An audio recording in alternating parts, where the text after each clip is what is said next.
ನಮಸ್ಕಾರ ವೀಕ್ಷಕರೇ ಭಾರತದ ಅತ್ಯುನ್ನತ ಗೌರವವಾದ ಭಾರತ ರತ್ನವನ್ನ ಪ್ರಧಾನಿ ನರೇಂದ್ರ ಮೋದಿ ಅವರು ಘೋಷಣೆ ಮಾಡಿದ ಬೆನ್ನಲ್ಲೇ ಕೇಂದ್ರ ರಾಜಕಾರಣದಲ್ಲಿ ಭಾರಿ ಸಂಚಲನಕ್ಕೆ ಕಾರಣವಾಗಿದೆ. ಅದಾಗಲೇ ಇಬ್ಬರು ಗಣ್ಯರಿಗೆ ಭಾರತ ರತ್ನವನ್ನ ಘೋಷಿಸಿದ್ದ ಕೇಂದ್ರ ಸರ್ಕಾರ ಕೇವಲ 6 ದಿನಗಳ ಅಂತರದಲ್ಲೇ ಮತ್ತೆ 3 ಗಣ್ಯರಿಗೆ ಭಾರತ ರತ್ನವನ್ನ ಘೋಷಿಸಲಾಗಿದೆ. ಲೋಕಸಭಾ ಚುನಾವಣಾ ಪೂರ್ವ ಸಮೀಕ್ಷೆಗಳು ಹೊರಬಿದ್ದು ಕಾಂಗ್ರೆಸ್ಗೆ ದೊಡ್ಡ ಶಾಕ್ ಎದುರಾಗಿತ್ತು. ಚುನಾವಣೆ ಹತ್ತಿರ ಬರ್ತಿದ್ದ ಹಾಗೆ ಮೊದಲೇ ದುರ್ಬಲಗೊಂಡಿದ್ದ INDIA ಮೈತ್ರಿಕೂಟಕ್ಕೆ ಮತ್ತೊಂದು ಶಾಕ್ ಎದುರಾಯಿತು. ಇದೀಗ ಭಾರತ ರತ್ನ ವಿಚಾರದಲ್ಲೂ INDIA ಮೈತ್ರಿಕೂಟ, ಅದರಲ್ಲೂ ಪ್ರಮುಖವಾಗಿ ಕಾಂಗ್ರೆಸ್ ಪಕ್ಷಕ್ಕೆ ದೊಡ್ಡದೊಂದು ಶಾಕ್ ಎದುರಾಗಿದೆ. ಪರಿಣಾಮ ಕಾಂಗ್ರೆಸ್ ವಿಲ ಒದ್ದಾಡುವಂತಾಗಿದೆ. ಚುನಾವಣೆ ಸಮೀಪದಲ್ಲಿ ಮೋದಿಯವರ ತಂತ್ರಕ್ಕೆ ಕಾಂಗ್ರೆಸ್ ನಡುಗಿ ಹೋಗಿದೆ. ಭಾರತ ರತ್ನ ವಿಚಾರವನ್ನ ರಾಜಕೀಯವಾಗಿ ವಿಭಿನ್ನವಾಗಿ ವಿಶ್ಲೇಷಿಸಲಾಗ್ತಾ ಇದೆ. ಇಷ್ಟಕ್ಕೆಲ್ಲ ಕಾರಣವಾಗಿದ್ದು ಮೋದಿ ಪ್ರಯೋಗಿಸಿದ 5M ಮಂತ್ರ. ಈ ವರ್ಷ ಘೋಷಿಸಿರುವ 5 ಭಾರತ ರತ್ನಗಳಲ್ಲಿ 5M ಮಂತ್ರ ಅಡಗಿದೆ ಅಂತ ವಿಶ್ಲೇಷಿಸಲಾಗ್ತಾ ಇದೆ. ಹಾಗಾದ್ರೆ ಮೋದಿ ಪ್ರಯೋಗಿಸಿದ 5M ಮಂತ್ರ ಯಾವುದು? ದಿನದಿಂದ ದಿನಕ್ಕೆ ನರೇಂದ್ರ ಮೋದಿ ಅವರು ಕಾಂಗ್ರೆಸ್ಗೆ ಕೊಡುತ್ತಿರುವ ಶಾಕ್ ಏನು? ಚುನಾವಣೆಗೂ ಮೊದಲೇ ಮೋದಿಗೆ ಶರಣಾಯ್ತ ವಿಪಕ್ಷಗಳು? ಆ ಎಲ್ಲ ಸಂಪೂರ್ಣ ಮಾಹಿತಿಯನ್ನು ನೋಡೋಣ. ಅದಕ್ಕೂ ಮುನ್ನ ವೀಕ್ಷಕರೇ, ಭಾರತ ರತ್ನ ಘೋಷಣೆ ಬಗ್ಗೆ ನೀವು ಕೂಡ ಮೆಚ್ಚುಗೆಯನ್ನು ಸೂಚಿಸೋದಾದ್ರೆ ತಪ್ಪದೆ ಈ ವಿಡಿಯೋಗೊಂದು ಲೈಕ್ ಕೊಡಿ. ಹಾಗೆ ಪ್ರತಿದಿನದ ಹೊಸ ಸುದ್ದಿಗಳಿಗಾಗಿ ತಪ್ಪದೆ ನಮ್ಮ ಚಾನಲ್ಗೆ ಸಬ್ಸ್ಕ್ರೈಬ್ ಮಾಡಿ. ವೀಕ್ಷಕರೇ, ಲೋಕಸಭಾ ಚುನಾವಣೆಗೆ ಇನ್ನೇನು ಕೆಲವೇ ತಿಂಗಳುಗಳಿವೆ. ಇದರ ನಡುವೆ ಟೈಮ್ಸ್ ನೌ ಹಾಗೂ ಇಂಡಿಯಾ ಟುಡೇ ನಡೆಸಿದ 2 ಮಹಾ ಸರ್ವೆಗಳಲ್ಲೂ ಪ್ರಧಾನಿ ನರೇಂದ್ರ ಮೋದಿ ಅವರು ಮತ್ತೊಮ್ಮೆ ದಿಗ್ವಿಜಯ ಸಾಧಿಸಿ 3ನೇ ಬಾರಿಗೆ ಅಧಿಕಾರಕ್ಕೆ ಏರಲಿದ್ದಾರೆ ಅಂತ ಹೇಳಿದೆ. ರಾಮ ಮಂದಿರ ಲೋಕಾರ್ಪಣೆ ಬಳಿಕ ನಡೆದಿರುವಂತಹ ಸರ್ವೆ ಇದಾಗಿರುವ ಕಾರಣ ಭಾರಿ ಮಹತ್ವವನ್ನು ಪಡೆದುಕೊಂಡಿದೆ. ಇದರ ನಡುವೆ ಕರ್ನಾಟಕದಲ್ಲಿ ಕೈ ಗ್ಯಾರಂಟಿ ಮತ ಪಡೆಯುತ್ತಾ ಅಥವಾ ಮೈತ್ರಿ ಜಾದು ಮಾಡುತ್ತಾ ಅನ್ನೋದಕ್ಕೂ ಉತ್ತರ ಸಿಕ್ಕಿದೆ. ಅಂದ್ರೆ ಸದ್ಯ ಕಾಂಗ್ರೆಸ್ ಪಕ್ಷ ಅಧಿಕಾರದಲ್ಲಿರುವ ಕರ್ನಾಟಕದಲ್ಲಿಯೂ ಸಮೀಕ್ಷೆ ನಡೆದಿದೆ. ರಾಜ್ಯದಲ್ಲಿ 28 ಲೋಕಸಭಾ ಕ್ಷೇತ್ರಗಳಿವೆ. ಬಿಜೆಪಿ ಮತ್ತು JDS ಮೈತ್ರಿ ಮಾಡಿಕೊಂಡು ಚುನಾವಣೆಯನ್ನ ಎದುರಿಸಲಿವೆ. ರಾಜ್ಯದ 28 ಕ್ಷೇತ್ರಗಳ ಪೈಕಿ ಬಿಜೆಪಿ 21, JDS 2 ಕ್ಷೇತ್ರಗಳಲ್ಲಿ ಗೆಲುವು ಸಾಧಿಸಲಿದೆ ಅಂತ ಸಮೀಕ್ಷೆಯ ವರದಿ ಹೇಳಿದೆ. ಮತ್ತೊಂದು ಸಮೀಕ್ಷೆಯ ವರದಿಯ ಪ್ರಕಾರವಾಗಿ JDS ಹಾಗೆ ಬಿಜೆಪಿ ಮೈತ್ರಿ 24 ಸ್ಥಾನಗಳನ್ನು ಕಬಳಿಸುತ್ತೆ ಎನ್ನಲಾಗಿದೆ. ಇನ್ನು ಒಟ್ಟು ಲೋಕಸಭಾ ಕ್ಷೇತ್ರಗಳಲ್ಲಿ 360 ಸ್ಥಾನಗಳಲ್ಲಿ NDA ಜಯಗಳಿಸಲಿದೆ ಅಂತ ಸಮೀಕ್ಷೆಯ ವರದಿ ಹೇಳಿದೆ. ಜೊತೆಗೆ INDIA ಮೈತ್ರಿಕೂಟ 104 ಮತ್ತು ಇತರರು 73 ಸ್ಥಾನಗಳಲ್ಲಿ ಜಯಗಳಿಸಲಿದ್ದಾರೆ ಅಂತ ಅಂದಾಜಿಸಲಾಗಿದೆ. ಸದ್ಯ ಈ ಒಂದು ಸಮೀಕ್ಷೆಯ ವರದಿ ಕಾಂಗ್ರೆಸ್ಸಿಗರ ನಿದ್ದೆಗೆಡಿಸಿದೆ. ಬಿಜೆಪಿ ಈ ಬಾರಿ ಬಹುಮತ ಗಳಿಸಲ್ಲ ಅಂತಿದ್ದ ಕಾಂಗ್ರೆಸ್ ಸಮೀಕ್ಷೆಯ ವರದಿಯನ್ನು ನೋಡಿ ದಂಗಾಗಿ ಹೋಗಿದೆ. ಇನ್ನು ರಾಮ ಮಂದಿರ ವಿಚಾರದಲ್ಲಿ INDIA ಮೈತ್ರಿಕೂಟ ತೆಗೆದುಕೊಂಡ ನಿರ್ಧಾರ ದೇಶದ ಜನರ ಕೆಂಗಣ್ಣಿಗೆ ಗುರಿಯಾಗಿದೆ. ರಾಮ ಮಂದಿರ ವಿಚಾರದಲ್ಲೂ ಕಾಂಗ್ರೆಸ್ಗೆ ಸಾಕಷ್ಟು ಹಿನ್ನಡೆಯಾಗಿದೆ. ಅದಾಗಲೇ ಶಾಕ್ನಲ್ಲಿರುವ ಕಾಂಗ್ರೆಸ್ಗೆ ಮೋದಿ ಇದೀಗ ಭಾರತ ರತ್ನ ವಿಚಾರದಲ್ಲೂ ಮತ್ತೊಂದು ಶಾಕ್ ನೀಡಿದ್ದಾರೆ. ಹೌದು, ಭಾರತದ ಪ್ರಧಾನಿ ನರೇಂದ್ರ ಮೋದಿಯವರು 3 ಗಣ್ಯರಿಗೆ ಭಾರತದ ಅತ್ಯುನ್ನತ ನಾಗರಿಕ ಪ್ರಶಸ್ತಿ ಭಾರತ ರತ್ನವನ್ನ ಘೋಷಣೆ ಮಾಡಿದ್ದಾರೆ. 2 ಮಾಜಿ ಪ್ರಧಾನಿಗಳಿಗೆ ಪ್ರಶಸ್ತಿ ಪ್ರಕಟಿಸಲಾಗಿದೆ. ಕೆಲವು ದಿನಗಳ ಹಿಂದೆಯಷ್ಟೇ ಬಿಹಾರದ ಮಾಜಿ ಮುಖ್ಯಮಂತ್ರಿ ದಿವಂಗತ ಕರ್ಪೂರಿ ಠಾಕೂರ್ಗೆ ಮತ್ತು ಬಿಜೆಪಿಯ ಹಿರಿಯ ನಾಯಕ LK ಅಡ್ವಾಣಿ ಅವರಿಗೆ ಭಾರತ ರತ್ನವನ್ನ ನೀಡುವುದಾಗಿ ಕೇಂದ್ರ ಸರ್ಕಾರ ಘೋಷಣೆ ಮಾಡಿತ್ತು. ಇದೀಗ ಮತ್ತೆ 3ರನ್ನ ದೇಶದ ಸರ್ವೋನ್ನತ ಪುರಸ್ಕಾರಕ್ಕೆ ಆಯ್ಕೆ ಮಾಡಲಾಗಿದೆ. ಚುನಾವಣೆಯ ಸಂದರ್ಭದಲ್ಲಿ ಭಾರತ ರತ್ನಕ್ಕೆ ಗಣ್ಯರ ಆಯ್ಕೆ ಸಾಕಷ್ಟು ಮಹತ್ವವನ್ನು ಪಡೆದುಕೊಂಡಿದೆ. PV Narasimha Rao, Chaudhary Charan Singh, doctor MS Swaminathan, LK Advani, Karpoori Thakur ಸೇರಿದಂತೆ 5 ಗಣ್ಯರಿಗೆ 2024ರ ಭಾರತ ರತ್ನ ಪ್ರಶಸ್ತಿಯನ್ನ ನೀಡಿ ಪಂಚರತ್ನ ಗೌರವವಾಗಿ ನೀಡಲಾಗಿದೆ. ಆದ್ರೆ ಇದರಲ್ಲೂ ಒಂದು ರಹಸ್ಯ ಅಡಗಿದೆ ಎನ್ನಲಾಗಿದೆ. ಭಾರತ ರತ್ನಕ್ಕೆ 5M ಮಂತ್ರ ಅಂತ ಸಾಕಷ್ಟು ಸುದ್ದಿ ಆಗ್ತಾ ಇದೆ. ಭಾರತ ರತ್ನ ವಿಚಾರದಲ್ಲಿ ರಾಜಕೀಯವಾಗಿ ವಿಭಿನ್ನವಾಗಿ ವಿಶ್ಲೇಷಿಸಲಾಗ್ತಾ ಇದೆ. ಹಾಗಾದ್ರೆ ಇದರಲ್ಲಿ ಅಡಗಿರುವ ವಿಶೇಷತೆ ಬಗ್ಗೆ ಹೇಳ್ತೀನಿ ಕೇಳಿ. ಹೌದು, ಭಾರತ ರತ್ನ ವಿಚಾರವು ಮುಂದಿನ ಲೋಕಸಭಾ ಚುನಾವಣೆಗೆ ಪ್ಲಸ್ ಪಾಯಿಂಟ್ ಆಗಲಿದೆ. ಅದು ಹೇಗೆ ಅನ್ನೋ ವಿಚಾರವನ್ನ ತಿಳಿದುಕೊಳ್ಳಬೇಕಂದ್ರೆ ಭಾರತ ರತ್ನ ಪಡೆದಂತಹ 5ರ ಹಿನ್ನೆಲೆಯನ್ನ ತಿಳಿದುಕೊಳ್ಳಬೇಕಾಗುತ್ತೆ. ಮೊದಲಿಗೆ ದೇಶದ ಹಸಿರು ಕ್ರಾಂತಿಯ ಹರಿಕಾರ ಎಂಬ ಹಿರಿಮೆ ಹೊಂದಿರುವ ಸ್ವಾಮಿನಾಥನ್ ಅವರಿಗೆ ಅತ್ಯುನ್ನತ ನಾಗರಿಕ ಗೌರವವನ್ನ ಸಲ್ಲಿಕೆಯೊಂದಿಗೆ ಕೃಷಿ ವಲಯ, ರೈತಾಪಿ ವರ್ಗ ಮೊದಲು ಎಂಬ ಸಂದೇಶವನ್ನ ದೇಶಕ್ಕೆ ರವಾನಿಸುವ ಕೆಲಸವನ್ನ ಮೋದಿ ಸರ್ಕಾರ ಮಾಡಿದೆ. MS ಸ್ವಾಮಿನಾಥನ್ ಅವರಿಗೆ ಬಾಲ್ಯದಿಂದಲೇ ಕೃಷಿ ಮತ್ತು ಕೃಷಿಕರ ಜೊತೆಗಿನ ಒಡನಾಟ ಹೆಚ್ಚಿದ್ದ ಕಾರಣ ಅವರಿಗೆ ಈ ಕ್ಷೇತ್ರದ ಬಗ್ಗೆ ಅಪಾರ ಜ್ಞಾನ ಮತ್ತು ಆಸಕ್ತಿ ಮೂಡಿತ್ತು.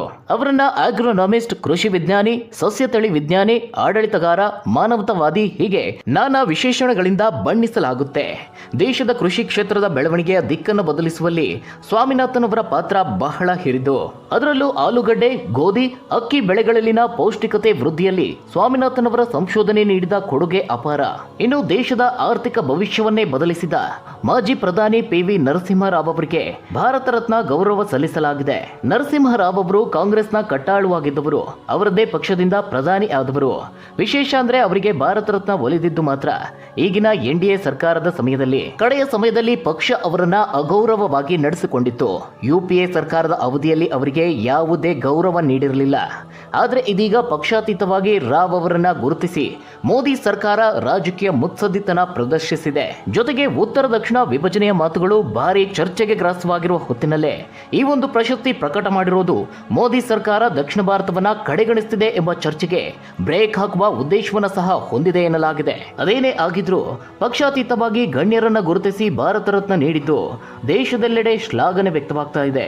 ಇನ್ನು ರಾವ್ ಅವರಿಗೆ ಕೇಂದ್ರ ಸರ್ಕಾರ ಭಾರತ ರತ್ನ ಘೋಷಿಸಿದ ಬೆನ್ನಲ್ಲೇ ಅವರ ಮೊಮ್ಮಗ ಎನ್.ವಿ. ಸುಭಾಷ್ ಅವರು ಸೋನಿಯಾ ಕುಟುಂಬದ ವಿರುದ್ಧ ವಾಗ್ದಾಳಿ ನಡೆಸಿದ್ದಾರೆ. ಕಾಂಗ್ರೆಸ್ ಪಕ್ಷದ ವೈಫಲ್ಯಗಳಿಗೆ ನರಸಿಂಹರಾವ್ ಅವರನ್ನ ಬಲಿಪಶುವನ್ನಾಗಿಸುವಲ್ಲಿ ಪ್ರಮುಖ ಪಾತ್ರ ವಹಿಸಿದ್ದಾರೆ ಅಂತ ಹೇಳಿದ್ದಾರೆ. ಯುಪಿಎ ಸರ್ಕಾರದ ಅವಧಿಯಲ್ಲಿ ರಾವ್ ಅವರಿಗೆ ಯಾವುದೇ ಪ್ರಶಸ್ತಿಯನ್ನ ನೀಡಲಿಲ್ಲ ಅಂತ ಮೊಮ್ಮಗ ಸುಭಾಷ್ ಅವರು ಬೇಸರವನ್ನ ವ್ಯಕ್ತಪಡಿಸಿದ್ದಾರೆ. ಇನ್ನು ಮತ್ತೊಬ್ಬರು ಮಾಜಿ ಪ್ರಧಾನಿ ಚರಣ್ ಸಿಂಗ್, ಜಾಟ್ ಸಮುದಾಯದ ಪ್ರಮುಖ ನಾಯಕ, ಸ್ವಾತಂತ್ರ್ಯ ಹೋರಾಟಗಾರ ಕೂಡ ಹೌದು. ಜನತಾ ಪಕ್ಷದಿಂದ ಸಂಸತ್ತಿಗೆ ಕಾಂಗ್ರೆಸ್ ಬೆಂಬಲದೊಂದಿಗೆ ಪ್ರಧಾನಿಯಾಗಿದ್ರು. ಹೀಗೆ ಅನ್ಯ ಪಕ್ಷದ ರಾಜಕೀಯ ನಾಯಕರನ್ನ ಗೌರವಿಸುವ ಮೂಲಕ ಮೋದಿ ಸರ್ಕಾರ ರಾಜಕೀಯ ಮುತ್ಸದ್ದಿತನ ಮತ್ತು ಚಾಣಾಕ್ಷತನವನ್ನ ತೋರಿದೆ ಎನ್ನಲಾಗಿದೆ. ಉತ್ತರ ಪ್ರದೇಶದಲ್ಲಿ ಜಾಟ್ ಸಮುದಾಯ ಅತ್ಯಂತ ಪ್ರಭಾವಿ. ಚರಣ್ ಸಿಂಗ್ ಸ್ಥಾಪಿಸಿದ್ದ ರಾಷ್ಟ್ರೀಯ ಲೋಕದಳಕ್ಕೆ ಅವರ ಮೊಮ್ಮಗ ಜಯಂತ್ ಸಿಂಗ್ ಇದೀಗ ಅಧ್ಯಕ್ಷರಾಗಿದ್ದಾರೆ. ಕಳೆದ ಬಾರಿ ಸಮಾಜವಾದಿ ಪಕ್ಷದ ಜೊತೆಗಿದ್ದ ಜಯಂತ್ ಇದೀಗ ಬಿಜೆಪಿ ಜೊತೆ ಹೆಜ್ಜೆ ಹಾಕಲು ಸಜ್ಜಾಗಿದ್ದಾರೆ. ಈ ಬೆಳವಣಿಗೆ ಮುಂಬರುವ ಲೋಕಸಭಾ ಚುನಾವಣೆಯ ಮೇಲೆ ಖಂಡಿತವಾಗ್ಲೂ ಪರಿಣಾಮ ಬಿದ್ದೇ ಬೀರುತ್ತೆ. ಚೌಧರಿ ಚರಣ್ ಸಿಂಗ್ ಅವರನ್ನ ದೇಶದ ಪ್ರಭಾವಿ ರೈತ ನಾಯಕರಲ್ಲಿ ಒಬ್ಬರೆಂದು ಪರಿಗಣಿಸಲಾಗಿದೆ. ಚರಣ್ ಸಿಂಗ್ ಅವರು ಪ್ರಧಾನಿಯಾಗಿದ್ದ ಅವಧಿಯಲ್ಲಿ ರೈತರ ಹಿತದೃಷ್ಟಿಯಿಂದ 10 ಹಲವು ಪ್ರಮುಖ ನಿರ್ಧಾರಗಳನ್ನು ಕೈಗೊಂಡರು.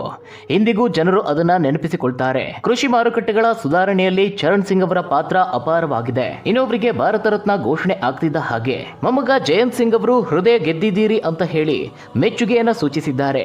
ಹಿಂದಿನ ಸರ್ಕಾರಗಳು ಮಾಡಲಾಗದ್ದು ಇಂದು ಮೋದಿಯವರ ದೃಷ್ಟಿಕೋನದಿಂದ ಪೂರ್ಣಗೊಂಡಿದೆ.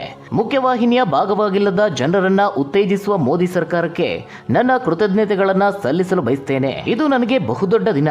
ನನ್ನ ಪಾಲಿಗೆ ಭಾವನಾತ್ಮಕ ಗಳಿಗೆ ನೀವು ಹೃದಯ ಗೆದ್ದಿದ್ದೀರಿ ಅಂತ ಪ್ರತಿಕ್ರಿಯಿಸಿದ್ದಾರೆ. ಇನ್ನು ಬಿಹಾರದ ಮಾಜಿ ಮುಖ್ಯಮಂತ್ರಿ ಕರ್ಪೂರಿ ಠಾಕೂರ್ ಹಿಂದುಳಿದ ವರ್ಗಗಳ ಹೋರಾಟಕ್ಕಾಗಿ ಹೆಸರುವಾಸಿಯಾಗಿದ್ರು. ಕರ್ಪೂರಿ ಅವರು 2 ಬಾರಿ ಬಿಹಾರದ ಉಪಮುಖ್ಯಮಂತ್ರಿ, 2 ಬಾರಿ ಮುಖ್ಯಮಂತ್ರಿ ಮತ್ತು ದಶಕಗಳ ಕಾಲ ವಿರೋಧ ಪಕ್ಷದ ಶಾಸಕ ಮತ್ತು ನಾಯಕರಾಗಿದ್ರು.